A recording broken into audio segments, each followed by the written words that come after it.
अहमदनगरमध्ये महाराष्ट्र बँकेच्या रोखपालानं जवळपास 50 लाखांचा घोटाळा केल्याचा आरोप केला जातोय। शिवाजी भवर असं या रोखपालाचं नाव आहे। शिवाजीनं माका गावातल्या खातेदारांकडून पैसे घेतले, मात्र ते त्यांच्या खात्यात भरले नाही। ज्यावेळी हे खातेदार बँकेमध्ये पैसे काढण्यासाठी गेले तेव्हा त्यांना आपली फसवणूक झाल्याचं कळालं। तगरली बाई एक खुरपून काम करते, 2 लेकर मेंढरावळी त्यात माझे पैसे 90,000 टाकले, पण त्यांनी दिले म्हणून सांगितलं।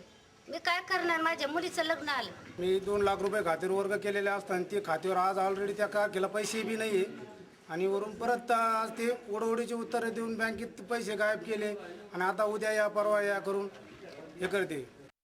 पे अहवाल त्या रिपोर्टनं ज्या लोकांचे ट्रान्झॅक्शन हे प्रूव्ह झाले, त्यांचे सिद्ध झाले, त्यांना निश्चित त्यांचे पैसे परत कोणी घाबरून जायला नको।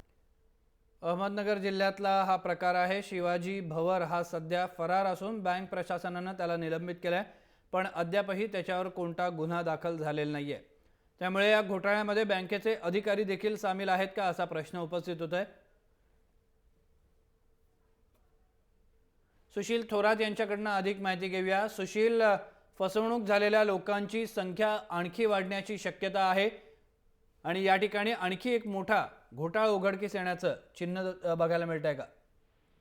श्रींग बरोबर आहे। जवळजवळ आता 60 ते 70 लोकांची लेखी तक्रारी आहे। मात्र जसं जसं माहिती होत चाललेलं आहे तसं तसं लोक बँकेमध्ये येत आहेत, पासबुक घेऊन येत आहेत आणि जेव्हा पासबुक मध्ये एंट्री केली जाते, आता त्या एंट्रीमध्ये जे रक्कम त्यांनी भरलेली आहे किंवा ज्या रकमेची पावती त्यांच्याकडे आहे ती रक्कम त्या पासबुक मध्ये प्रिंटिंग होत नाही। याचा अर्थ की त्यांच्या अकाउंटमध्ये पैसे जमा झालेले नाहीत।